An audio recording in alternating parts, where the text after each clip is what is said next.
Welcome back to Primetime Sports Sunday. England remained rooted despite a good spell from West Indies captain Jason Holder as the hosts reached 171 for 3 in their second innings of the second test at Headingley. Earlier, the West Indies added 98 runs to their overnight 329 for 5 to be dismissed for 427.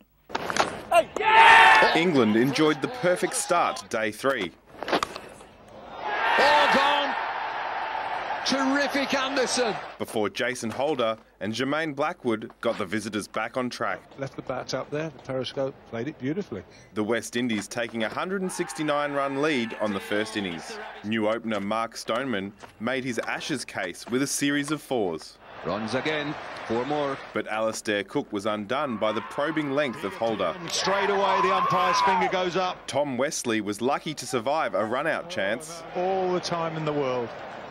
But soon became Holder's second victim. Stoneman pushed on to bring up his maiden Test 50. It's his first Test match 50. He's played well today. But was soon brought undone. Oh, bowled him. That is a beauty. The visitors should have had Joe Root cheaply. Oh, could have been, should have been. And the England captain made them pay. By stumps, England had edged ahead by 2 runs to set up an intriguing final 2 days. West Indies have battled really hard there. They could have had a couple more. Root and Milan saw it through to the close. While the skipper's there is a lot of hope for this England side.